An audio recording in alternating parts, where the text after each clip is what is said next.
Hi, folks. Steve Urban here, founder and CEO at recruiting firm Riderflex. If you enjoyed today's guest interview, please give it a like and be sure to subscribe to the Riderflex podcast. And now, a quick word from our sponsor.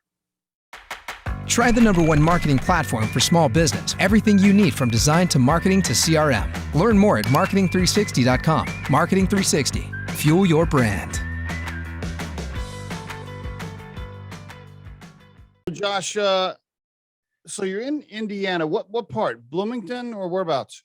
8 days ago, I moved to Indianapolis. I was stationed down in Bloomington, and I'd been there for 9 out of the last 11 years. So definitely was home for me. Did my undergrad down there, went up to Chicago right after undergrad, and then went right back to Bloomington after a pretty short stint up in Chicago. Too cold for you up there? Too windy? Something like that. I think it's, work-life balance becomes really, really important at a certain stage of life. And maybe it hit me a little bit sooner than it hit some of my contemporaries. You went to high school though in Indiana, right? Yeah, absolutely. Yep. Lawrence North Wildcat. Yep. Proud alum. Okay. All right. Tell me about your mom, dad, siblings. Give me a little early family life there. Yeah, absolutely. So I'm one of three. My parents are both from out of state, both on the East Coast. Mom's from like upstate New York. Dad's from Boston, still carries the heavy accent. Most of his friends call him Boston, which is pretty fun. That's pretty fun. Yeah, I've never heard my dad use an R in his life. Josh, get in the car.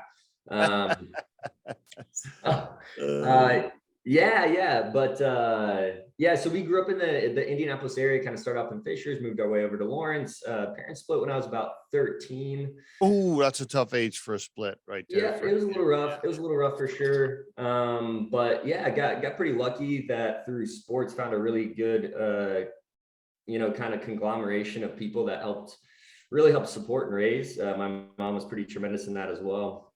Okay. And then really over the past. You and your siblings, you have one brother, one sister? What'd you have? Yep, older brother, younger sister. Yep. You guys all stayed with your mom as the primary? Yep, all stayed with mom, and then really didn't pursue additional relationship with my dad until college. But now he's one of my strongest supporters, one of my best friends. But yeah, there's a pretty long period there where it was pretty touch and go. It's tough, for teenagers during divorce. Well, first of all, being a teenager is just weird anyway, right? Sure. And that's a tough time for parents, tough time for parenting, tough time to be a teenager. And then if you throw divorce in there, yeah, it's tricky. So, but you got past it, sounds like, and now you have a good relationship with your dad. Where's he at now? Indy. Yep. Not too far from where we just moved, actually, which is pretty neat. Okay. And your mom's still in the area too? Yeah, she's over in Lawrence, very close to where we actually grew up. It's great.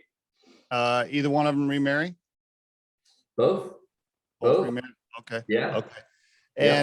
And your brother and sister, what do they do? Yep. So my older brother is he's about to be a manager at a Starbucks. He's been working for Starbucks for I want to say almost 13 years now. Pretty tremendous. Just kind of got started right after high school and dabbled around with a couple different things, but man, Starbucks really stuck for him and he's just pursued it. And it's really worked out to be a pretty decent career, actually. Okay. My younger sister is a personal trainer, and she is really good at what she does. She'll take anybody through the ringer. Yep. Katie Lambert, I'll give her the plug there. She's fantastic. So anybody that's looking for that kind of service, she's great. Okay. So you and your sister were both athletic, then both played a lot of sports in high school? Yeah, and honestly, my brother as well. He was a tremendous wrestler. Is that right? Okay. Yep. He ended up giving it up a little bit to focus more on the tech side of things. He was a pretty good coder back in the day. And then my sister also was a pretty good athlete herself. Wrestling is a very difficult sport. How about yourself? Which one did you play? What would you play? Yep, I did a little bit of everything, but I ended up, I think by sophomore year, I kind of dropped the team sports. Team sports were a little bit hard on the family, just with the amount of travel that I was doing. I was a pretty good baseball player, but we ended up giving that up, and I took a cross country and track. Okay. It's a little bit easier on the travel schedule, and I ended up actually running for IU. Really? Wow. Yeah. Yep. Wow. That's pretty big. I mean, that's a big thing. Were you on scholarship or walk on, or how'd you do it? a lot of people don't know the behind the scenes of like what a track scholarship looks like. So a lot of what the Big Ten programs have is what's called like a preferred walk-on.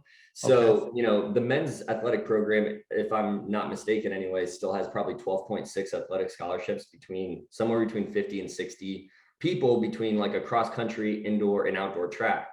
So if you're a cross country runner, you're a 3-sport athlete in the NCAA system, right? You go straight from cross country directly into indoor track, directly into outdoor track. And if you have a really good outdoor season, your nationals will bleed right into training for cross country. So, so it's all year. It's all year. Yeah. Yeah. There's some years where, I know that like other sports, I think have kind of a mandatory rest period or a mandatory like 1 month kind of hiatus. And obviously they're still training during that period, but where it's like no contact from coaches or stuff like that. But I think for us, it was a little bit more challenging. I know us, and I think swimming gets it pretty hard as well. Where it is, I mean, there were years, I think there were multiple years where it was like, you're running more than 350 days a year. Did you run all 4 years, or how far did you go? I ran 5 years. Yeah. So what? That's another aspect of it for sure is, most people are much better runners at, 22, 23 than they are at 17, 18. So they redshirt you right off the bat. And I was definitely like, I was good in high school, not great by any stretch. And so, but you got better. You obviously, so you weren't like a state champion, but you must have got a lot better to run for college. Yeah, I was good in high school. I was in like the most competitive athletic conference in the state. And so like, I don't even think I ever won a conference title, but the guys that I was going against were, absolute studs, going to the best of the best colleges for distance running. And so, I had some good enough times to go and be a preferred walk-on at IU. Yep. Really enjoyed it. And then, so immediately redshirted, and then I had 4 more years of eligibility.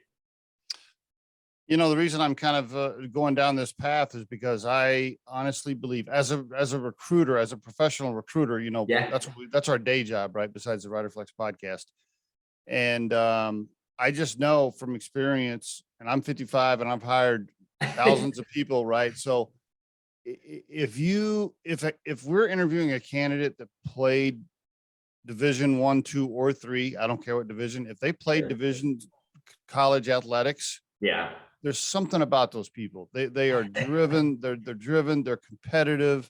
Their work ethic is tremendous. Their teamwork. I mean, just they're coachable. I mean, on and on and on. Right. And so when I see that on their profiles, I'm like, okay, I want to talk to this person. By the way, how come that's not on you don't have that on your LinkedIn anywhere that you ran in college? You should put that on there. You're absolutely right. You know what? That's a deficiency on the profile. I can work on that quickly. That's a big deal. Okay, so cool. All right. Did you before I ask you about outdoor stuff and how you got into that, what kind of kid were you though? Like in high school and college, were you okay, I'm going to train, I'm going to go to class, I'm going to go to the library, or did you stretch out and did you have a good time a little bit in there? What kind of kid were you? No, it took a little while. Probably, right after parents kind of split, had a couple rough years there where just trying to find my way. I was a pretty tremendous academic student for a while, and then was not for a while. And again, it took finding the community of distance running at Lawrence North, my teammates and coaches that they surrounded me with, that support structure. So when you were 14, 15, you were hard to handle right in there. Hard to handle. Yeah. It's a great way of saying it. I think a lot of my teachers would really echo that statement. I think a lot of them though, were tremendous and put in a lot of faith in me and like really tried to steer me the right way, which was great. Okay. And, looking back, I really appreciate that. In college, did you party a little bit in college, or were you just a straight laced guy? Pretty straight laced. I think most of us, I mean, when you're competing at that level, there's really not a lot of leeway. Sure, a couple times a year you're gonna go out and have a really good time, but man, it's you got to be on your P's and Q's when you're running that much, and when you're really competing at that kind of level. I believe it. Okay. And how about right now? Are you married now? Relationships, partners? Anything? Yep. I got married, 9 months ago? 10 months ago. 10 months ago. Oh, wow. All right. That's pretty fresh. All right. How'd you meet your wife? My wife and I are a couple swipers. I hadn't been dating. So what is that? Oh, is that the thumb? Is that the? Left and right. So this Sorry, swipers. That's a new term for me. Okay, you just educated me on something. I'm trying to trademark it right now. So no, I'm kidding. But yeah, I got on Hinge and I had it for 4 days. I went on one date with my wife and that was it. Really? So yeah, yeah, Okay. I was not on the online dating for too long, but when I did, I'll plug Hinge all day. It was a tremendous experience for me and my wife. What's your wife do? My wife is a physician assistant here in Indianapolis. So it was actually one of the main reasons that we moved to Indianapolis versus Bloomington. You know, I've lived in Bloomington for a long time. We have a home there. I have a great community of people down there that I love. But we could not get her a job, man. She IU Network really controls that area down in Southern Indiana, and she was kind of like final stages of a couple of different positions and they went a different direction. And again, she's a new grad. So she just graduated with her PA license. Okay. Yeah, it was hard. So sure enough, we opened up the scope to Indianapolis and, you know, pretty much right away, a couple of people are interested in her. So we thought we would try to maybe commute for a little while. It's like 70-ish minutes both ways. And that's a long way. That's a long way. So our family's up in Indy. Both of our families are in Indy. So it wasn't too hard of a transition. Okay. And, you know, the thing is now that she's going to be a PA, you know what's going to happen your whole life. Like when you get sick or you get wounded or whatever, and you kind of start wimping out, she's going to be like, you're fine. She's going to be like, you're fine. You're fine. Toughen up. Exactly. Oh, that's great. Yeah. Yeah. I mean, speaking of that, and this is kind of weird. I've had an upper respiratory cough for like, I'm not kidding, almost 8 weeks now. And but they linger. It's crazy. They do. Yep. They just linger. Yes. And I keep asking her like, hey, what do I do? And she's like, just deal with it. You just you're see, it's already starting. I know. It's already starting. She's already like, yeah, stop her. No, she's great. She takes care of me pretty well. That's pretty cool, man. No kids yet then? No kids yet. Nope. Just a dog. We got a dog about 7 months ago. He's very, very fun. Good. Very cool. All right. So when you went to school, you got your bachelor's in like accounting, right? Finance. Yeah, finance and accounting. What was, and then your early jobs were kind of in that area, right? So talk to me, man. What were you an early avid outdoor camper guy? Honestly, no. Oh, okay. All right. No, it took a little while. It took a little while. Yeah. So like neither of my parents really grew up, I don't think, camping all that much. Again, both kind of from the East Coast and maybe a little bit more, they enjoy the beaches, maybe a little bit more than they do kind of the camping setting. So just didn't do a ton growing up, got into a little bit again during the kind of cross country days of high school. There was like a camp that we all went away to for a week, and you camp and you run, and there's a lot of bonding memories there. And I always really enjoyed that. Okay. But yeah, my finance and accounting degrees, you know, candidly came from the idea that like, I really wanted to get like a great job coming out of college. I saw some of my, again, kind of contemporaries, teammates, you know, just other people that I knew, you know, not really using their undergrad degrees. And I was like, man, I spent 5 years and a decent chunk of money on this. So I'd really like to get a pretty high return on my investment. So it seemed like every career fair I was going to, they were like, oh, so do you have a background in accounting? And I was like, no, I'm a finance major, you know, and it just seemed like maybe the hard skill of accounting would be a good balance to my finance major as well. Okay. So yeah, that was really, and that was the impetus behind it. And it treated me really well. You know, went off and did some financial consulting and audit practice right out of college. I saw that. Yeah, saw that. Yep. Yep. And that was a good experience. But again, you know, work-life balance for me needed to be just a little bit more forefront. And so again, took this opportunity with Cook Medical back in Bloomington, and they're a tremendous company that really values, I think, you know, the work-life balance of their employees. And you're still there. You're still with Cook Medical as a financial analyst right now. Oh, no, you're not there. No. So I left that probably almost 3 months ago at this point, to go full-time with Quiptu. So in the same 12-month period, you got married and quit your job and started a business. And moved. Yeah. And moved. Yeah. And moved. Wow. Big year for you, my friend. Those are all major moves right there. Yeah. I won't disagree with you even a little bit. Yeah. So let's see. At this pace, then I think that we can handle when it slows down. You said you got married 9 months ago, but you quit your job 4 months ago. So 5 months after you get married, roughly, I don't know if my timeline's right, but 5 months after you get married, you tell your new wife, you're like, hey, by the way, I'm going to quit my job and start up. Something like that. Yeah. You try to prepare yourself for it. You try to save up a little bit. And yeah, again, very lucky, I have a wife that, has a tremendous job, and that definitely helps. So tell me what happened though. How did let's get into it. Yeah, You're sure. at Cook Medical. You were almost there 5 years. Yeah. What talk to me about how this all came to be? Yeah, I've definitely always had an entrepreneurial spirit. Like anybody that you talk to that, has listened to some of my harebrained or, ideas that I bounced off of them. Oh, what if you did this? What if you did that? Kind of knows that's been in the blood for a long time. Now, where did that come from? Is that a seed planted from what your dad did for a living, or where did that come from?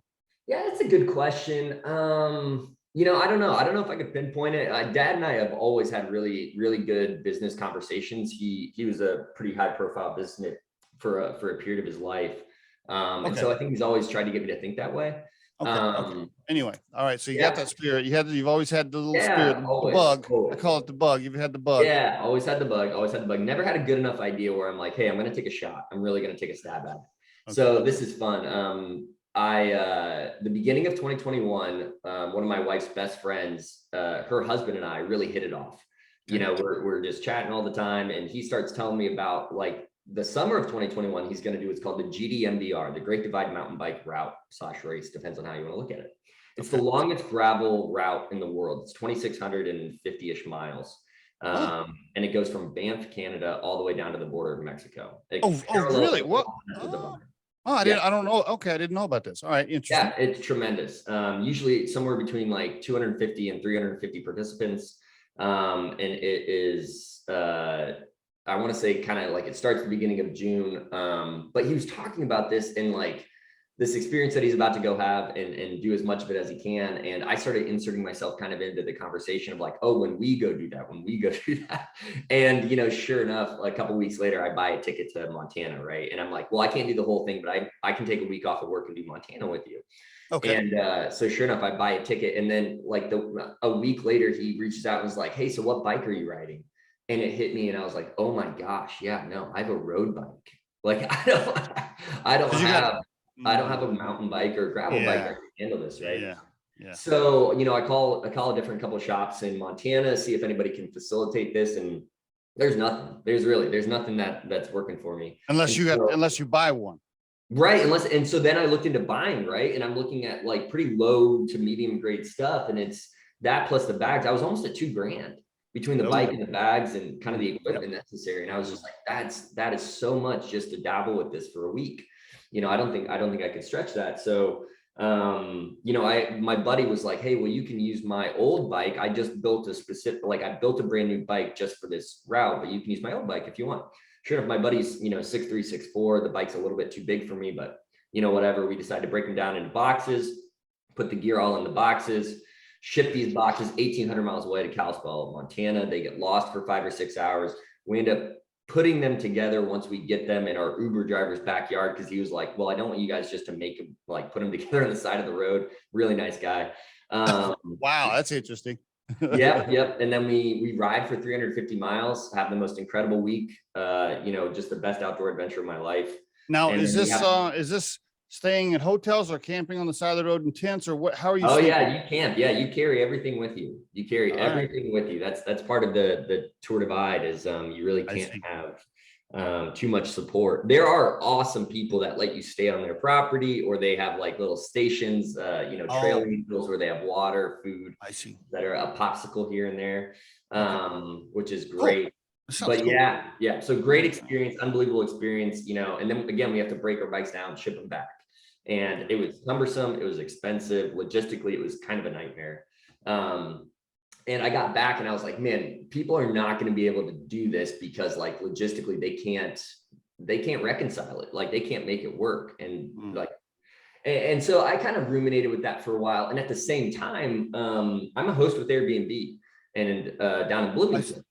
Yeah. I see. And I love it. And I love the idea that one can like share my home with people, from anywhere, and kind of like leave them notes of like, hey, if you haven't checked out X or Y, do that. I really like playing host. I think it's one of the more fun. Hospitality is one of the more fun things that I do. Guys started, so you did that when you moved, you started renting your place out there, down there. Yeah. So I bought a 100-year-old house actually and tore it down and then renovated it. And, my family helped out a ton. It was great. Cool.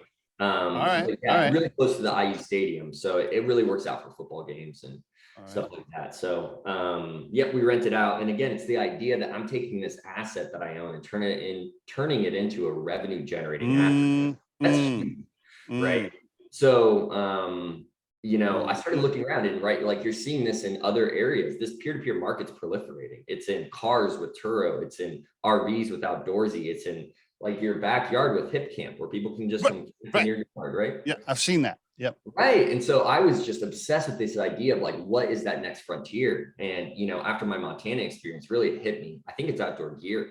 I looked in my garage and I have almost $2,000 worth of like, a road bike and camping equipment and other setups where it's like, man, that doesn't get used 48 weekends a year.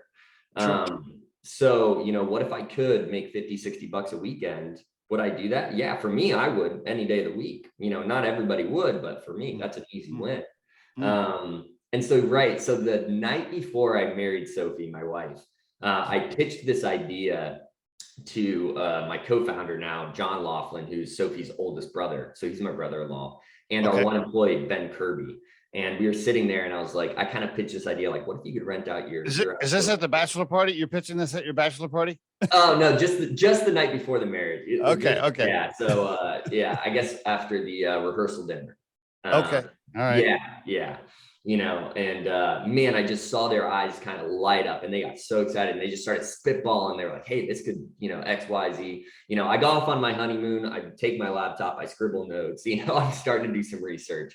I come back and John, my co-founder, just, we connected really early, that week I got back and, I asked him, I was like, hey, I don't think I'd want to do this on my own. Would you be interested? And he was like, let me run it by the wife, but I think I'm really interested. We hit the ground sprinting. And then, a few short months later, we brought on Kirby as well. And the three of us have really been, I don't know what else to say, sprinting for the last 9 months. We went from ideation, we went from like that idea to a product in market in 8 months and 2 weeks. That is pretty fast. That's pretty fast. Now is probably a good time for the listeners to just give let's do a quick overview. Give me the elevator pitch right now of Quiptu. Go for it. Yeah. And if you want the 5-second pitch, it's Airbnb for outdoor gear, right? We allow owners who own a kayak or a paddleboard, a bike, camping equipment, and you own this gear and you want to make additional money on this gear. When you're not using it, you can create a listing on our website. And then people who are interested, either they're from your town and they're just dabblers, or they're from out of town and they're looking to engage in that outdoor activity, they can peruse and browse these listings, find the perfect one and book it for the weekend. Or for the week, however long you have it delineated for. Okay, so you're like a broker, basically. You're connecting We're the conduit. The conduit. Thank you. I was looking for the right word. You're the conduit. Okay, very good. All right, and it's Quiptu, Quiptu.com. Quiptu, right? Yeah. I just want to make sure the listeners get the website right. Quiptu.com. If you want to rent your goods and or be a renter or rentee, either way, do you just go to the website and then Yeah, it's a pretty darn easy process. We worked with one of the best UI UX designers in Indianapolis. He set it up and we did over 100 user interviews before we designed a single wireframe, right? We were like, hey, if this is what we're designing and you're going to create a listing, what do you need? And took all that feedback. Again, we didn't try to reinvent the wheel. We want people to feel comfortable with the idea of like, oh, I've seen Airbnb. Oh, I've seen some of these other platforms. We have our own twist on it, obviously, but again, when people get to the site, when they actually check it out, the feedback is, oh, this feels very natural. It feels very familiar. Okay. And is there an app or it's just a user-friendly site on your phone, or how's that work? Yeah, right now we're just using a web platform. So yeah, Quiptu.com. We will move our way into Android and iOS, no doubt. Honestly, the web platform works tremendously well on the phone. So we haven't felt the need to do that yet. And again, our user feedback has been, oh no, it's great on the phone. So okay. And is this everything? I mean, I'm a camper, right? I live in Colorado. So I wouldn't, maybe I'm not a pro, but I'm close. Yeah. And so all this stuff starts going through my head. Like, are we talking tents? Are we talking mountain bikes? Are we talking, I mean, what, everything? Right. So our 3 product categories to start anyway are bikes. So you're talking about e-bikes, leisure bikes, road bikes, gravel bikes, mountain bikes. You're looking at, we call them paddle sports. So we're looking at stand-up paddle boards, inflatable and non-inflatable. You're looking at kayaks, you're looking at canoes, et cetera. Okay. And then you're also looking at the gamut of camping equipment, right? We do have one owner in Indianapolis who has just listed trekking poles. I'm not sure if that's really going to resonate with our renters, but again, we give them that opportunity. But at the same time, we have a listing where it's kind of like a tailgating set, right? Where it's a Yeti cooler, it's a Coleman I saw that. grill. I saw that. And so that's a different form of camping, right? We understand that there are different forms of camping. There's glamping, there's car camping, there's backpacking and through packing.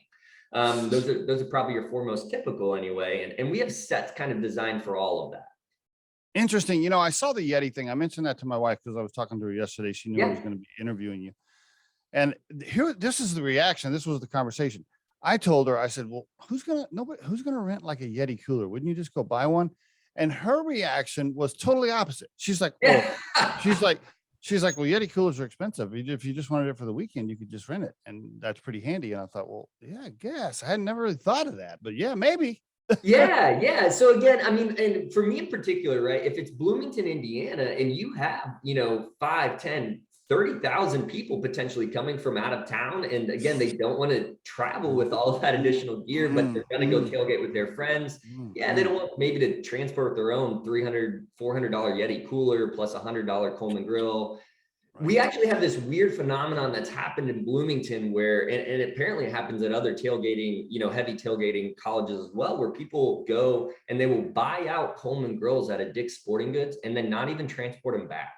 They will absolutely just leave them in the tailgate fields. Yeah, you've definitely touched on a whole nother revenue stream, right? Quiptu is renting camping gear, but there's this tailgating package thing that you could go down a whole path of all kinds of sports for tailgating. All these people that like you said, all these people that fly into these games. Yeah. How does it get delivered?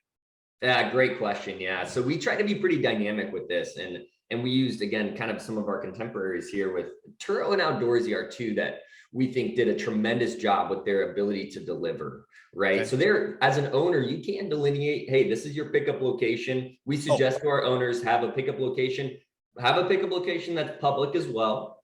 Again, for certain, renters, they're going to feel a lot more familiar or comfortable in a public parking lot than they would go into somebody's house. And we totally understand that.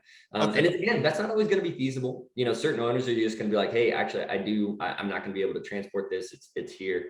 And again, that's, we do leave that. Again, we are the conduit. We try to, steer owners in the right direction, if you will. But again, the market does kind of create certain dynamics that we let the market have. And one of those, though, is the addition of the ability to deliver outdoor gear. Very few outdoor shops that you can rent from. Like if you were going to go rent a mountain bike or a paddleboard or a kayak, not all of them will do a delivery feature with that. Actually, very few will. And so we think that this is one of those areas where we really differentiate ourselves from what currently exists anywhere. But right now it's they have to go pick it up, or the person, they have to meet. Two people have to meet to get it. Yeah, you're absolutely right. And honestly, that's a little bit by design. One of the big things about Quiptu that we're trying to design, we call it the outdoor community, or like the Quiptu community, right? We have these knowledgeable gear owners who, are now in a relationship with these renters. The renters can ask questions. Well, like, hey, what if I don't know how to do X or Y? Or again, the owner can be like, hey, you need to be really conscious when you're switching from, your big rig gear to kind of your smaller one, or, however that works. Okay, no shipping though. So there's no like UPS, FedEx. No, not in our current structure. There is a site that does that, and they do it really well. And we've really tried to lean into that peer-to-peer. Hey, this is how. Okay. You said there's a site, so you have competition for this deal. Yeah, that's it. We have ancillary competition, is how we describe it. There's nobody on the scale that we're trying to pursue Quiptu and how we're pursuing Quiptu. There's a small site in Seattle that again is a little bit different, where you just say like, oh, I'd like a men's road bike, and they delineate the price, and then they try to hook you up with somebody on the back end. on our site, you see the road bike that you're renting, right? Like if you're interested in a Trek SL6, checkpoint, you can get that bike. And so he's managing that out of Seattle. It's his part-time job. So again, we've done a lot of research into who else does exist in the sphere. There's another website out in the upper New York area that's doing something similar, but do you have a system like some of these VRBOs where the renter can rate the rentee? 100%. You have to. Yeah. So that is the biggest aspect of peer-to-peer marketplaces. You have to have that, and it has to be robust. It has to really work. Because that's how you build trust, right? Like, yes. And everybody knows that, right? As a host with Airbnb, I know how above and beyond my wife and I go to prepare our house, because we really care about that 5-star rating. And we're seeing it on our platform as well, right? Renters are taking good care of people's gear because they get rated, and owners are giving their renters high quality gear because they're getting rated. So yeah, it's a big aspect. Okay, let me ask you this. So I have a mountain e-bike. I bought one this last year. I love it. I love it, by the way. It's great. It's great for older guys like me that need a little boost. Anyway, you guys like me that need a boost. It's great. I love it. But I spent like $4,500 on it, right? It's pretty expensive bike. Right. Now, I do like the idea, like you said, it sits in my garage probably 95% of the time, right? I don't get to ride it that often.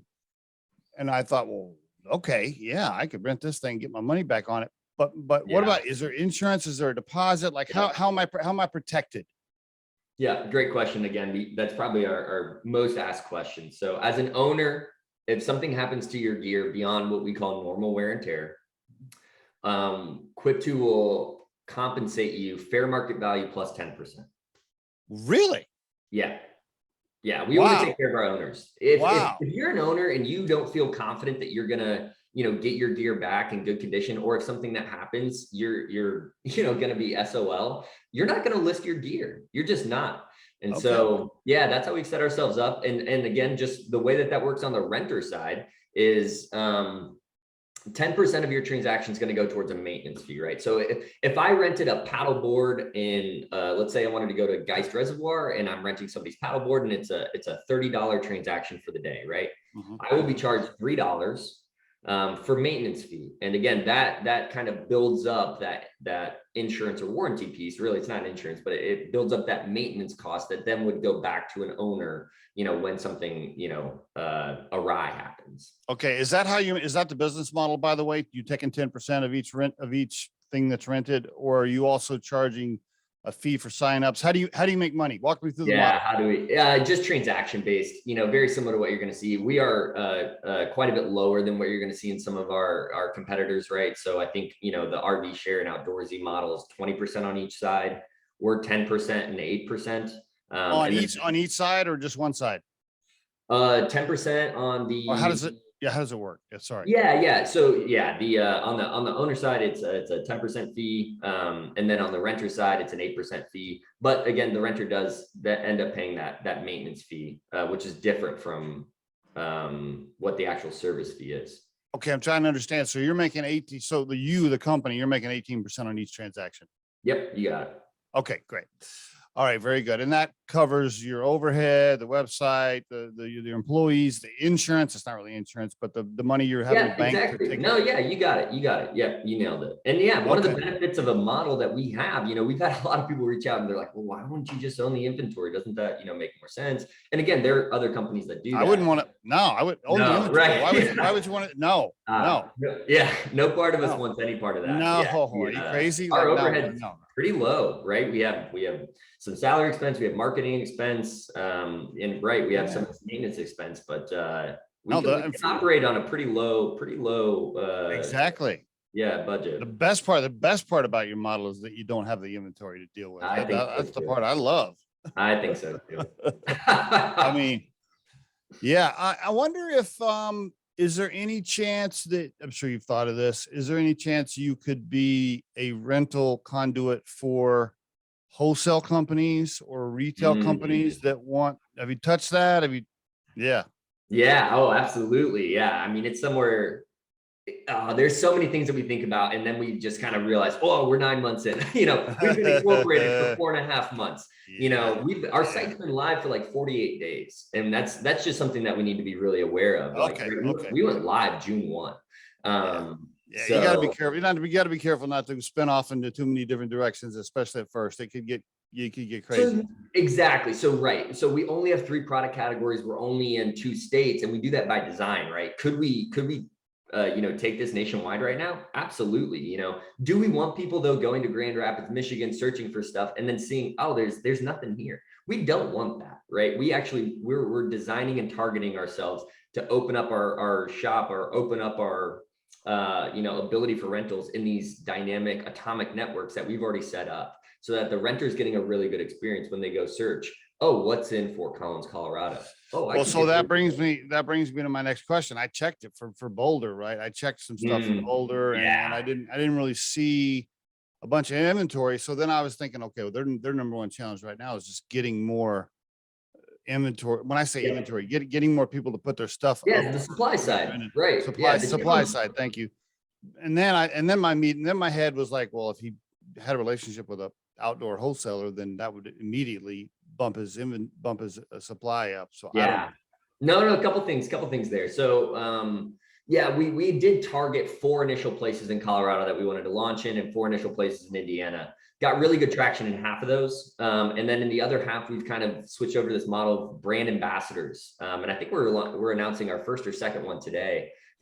We've set up 2 or 3 now, where these people are more oriented in the location of where we're launched, right? So Boulder's an area actually that we just don't have a ton of presence. There weren't enough people that we knew that we could headlock, that we could say, hey, I know that you own X. Do you know somebody else that owns Y, right? Because early on, you really have to do that. You have to be you have to be really hands-on, boots on the ground, right?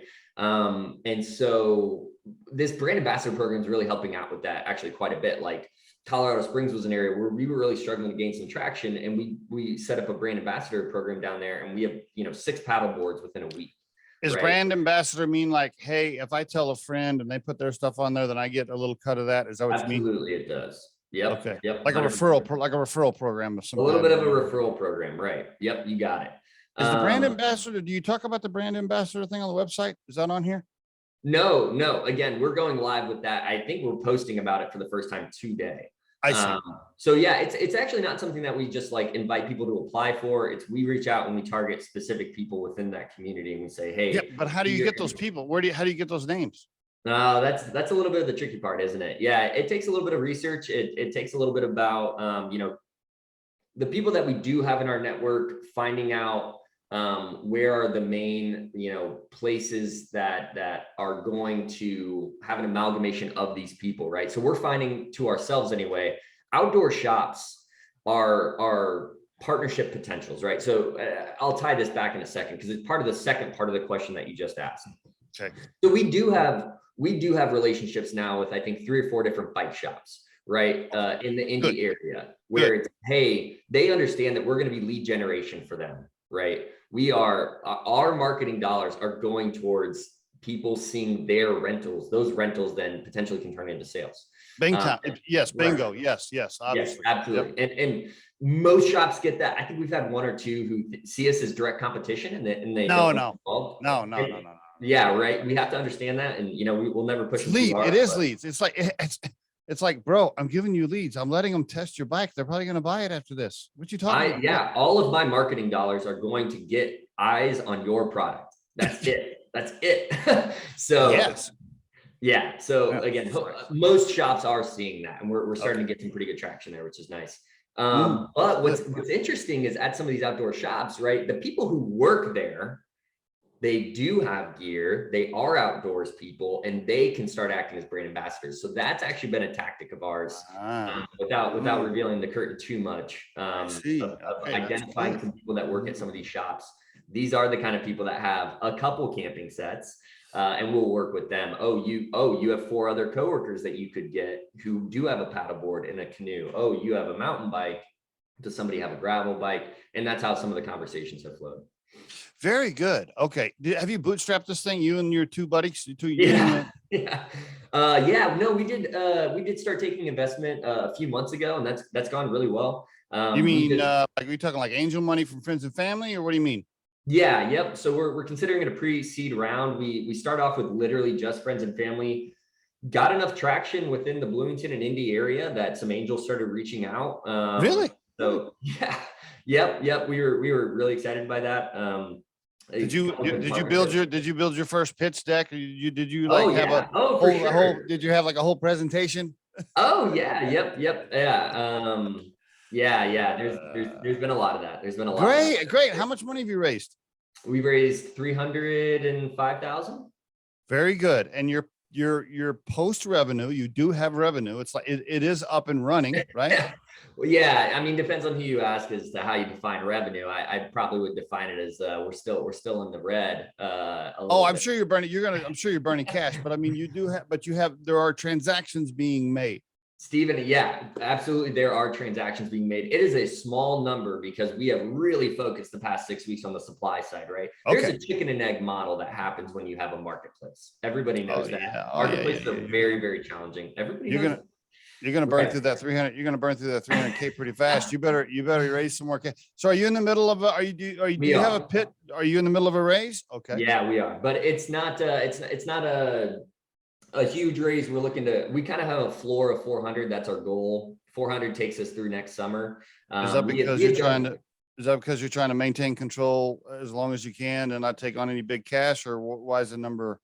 Yeah, I think honestly, just based on kind of the valuation that we're using a safe note. So, we're letting that future equity kind of determine the price point for a lot of different people. But, candidly, you talk to some people on the coast, you talk to people in big cities, their valuations are massive without really any traction. It's a little bit different in the Midwest. So yeah, there's certain pieces of like, equity that we'd like to be able to keep for future rounds. Yes. Again, we'll take on as much money as we know what to do with. I do have a finance and accounting background. I love creating a budget. I love following that budget and figuring out, okay, this cost a little bit more this month. Why was that? Well, we really need to shift our focus from maybe this specific marketing tactic to this specific marketing tactic. Does that mean we need to bring on additional funds? So admittedly, right, the big cost so far has been the MVP development, our UI UX design, and then actually building out the website. And again, it sounds like you've had the chance to kind of, work through it. I'll say from our perspective, we're extremely proud of what was created there. Yeah, the website's good. Yeah, no doubt. I definitely like it. I knew immediately supply. Right. The ability to just click on Boulder and grab whatever it is. Yeah. And admittedly, it's a little unfortunate. Boulder is our worst market by actually a pretty good margin. If you go isn't that interesting? That's one of the biggest outdoor camping places in the United States. You would think that would be. Again, the two things there is we really haven't started spending our marketing budget yet. We want to make sure marketing is such a great tactic and tool, but if you spend it without knowing your product market fit, you will burn through your cash. And we know that, right? Yeah. And so we're really trying to be conscious of like, okay, let's figure out exactly how we know most transactions are starting to occur. And then we can really, marketing's pouring fuel on the fire, right? And so again, I think what happened in Boulder for us is we did not have that atomic network that we kind of thought we might. There are a couple of friends that we have that we reach out to, and everybody lives busy lives, and you can't always just headlock everybody into, I know you own a paddleboard, put it on the site. So Boulder's just probably that one area, and honestly a little bit of Denver as well, where we're leaning into that brand ambassador program where it's like, oh no, you do know 10 to 15 people who are willing to do that. This will put some money in your pocket. Obviously, like a lot of people who are owners on our site so far realize the value of making 50, 60, $100 in a weekend. And so, but you're right. I'm guessing you're not paying yourself right now. No salary for Josh. Probably. It's a very, very nominal amount. It's a very nominal amount. Yeah. Is your wife like, hey, I know you're having fun with this and everything, but yeah. No, I mean, so there's a reality to the idea of like, my co-founder had a baby 9 days ago. My co-founder and his wife had a baby 9 days ago, right? Okay. So like there is so we do have some salary expense of like, hey, we're trying to bring him on full time. He does still carry a second job, but it's very, very minimal at this point, just a few hours here and there to help supplement. So part of our additional raise, right, is, hey, we did a great job raising 300. If we get to 400 now, he's full time with us for an extended period of time, right? So taking some of that worry off the table. But yeah, it definitely helps when you have a wife that can be, there's no question. Is she scared? Do you guys have a little sleepless nights sometimes? Are you a little nervous or no? I think we're still in the excitement phase. I think we're still in the, hey, we're having conversations with people, and very few times do I not see somebody's eyes light up and they're like, does this exist yet? This doesn't exist yet. Are you guys really gonna like, yeah, you know what? We're gonna be the people that do it. And as long as we can keep that going, and as long as we feel like we're still building something that is providing value, I think I'm going to sleep pretty okay. What advice do you have for an aspiring entrepreneur, a couple of friends that want to start something based on what you've learned so far? Now, I know it's early, but I'm sure you've had some learning pieces so far. Anything you want to share with go find people that are more knowledgeable than you. I think that's the best thing that I can provide as CEO. I think that there are a lot of things that our team does really well. Probably the best thing our team does is say, I don't know how to do that. I'm going to go talk to somebody who does. And we do it quickly, and we don't spin our wheels just rambling through the idea of, oh, we'll figure that out. It's, hey, again, for me, Bloomington, Indiana has one of the best tech startup ecosystems, I think, in the Midwest, no question. The Dimension Mill is a super strong network. I've gotten so much great advice down there. It's the reason that I started this company. Was I saw so many people, one of my best friends included, start tech companies just through the support that the mill provides. And, I thought to myself, like, okay, you know what? I'm not going to be going at this alone. I have a co-founder. I have this support network of other entrepreneurs, other people who've done this before, exited, or again, they just mentor entrepreneurs. And it's such a strong community that I've never felt like I was going at it alone. And so, yeah, I would say, find those people that, be prolific on LinkedIn, or find a co-founder who's prolific on LinkedIn. Make connections with people, because people want to help you. They do. They want to see you succeed, especially if they think that you have an idea that's scalable and that can benefit people. That's one of the greatest things about the startup community is, everybody's just willing to help. I mean, big time advisors that are, multimillionaires that have had exits. It's amazing how often they will just provide advice or give their time to help people get started. I've seen that too from the very beginning. Within the first 6 months of our company, when we really had almost nothing, we had 2 different, like, hour-and-a-half conversations with founders who exited $100 million+ companies. Right. That's tremendous. The city of Indianapolis just does such a great job. Their founders especially their tech founders, have just done such a tremendous job giving back to that entrepreneur community. That's great. I always tell my wife, anytime I go to dinner with a billionaire, I always tell her, I'm like, I don't know why these people are giving me their time, but I'm blessed and thankful that they are, right? Yeah.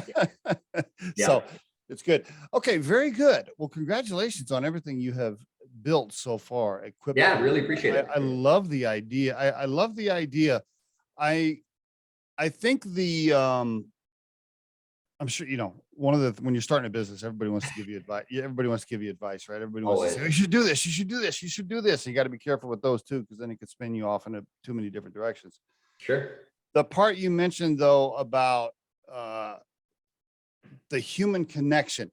Absolutely. The renter and the rentee, they meet, right? And I'm handing somebody my e-bike. I'm in my garage. I'm visualizing as you were talking. I'm thinking, okay, how would that work? I'm visualizing somebody pulling up to my garage.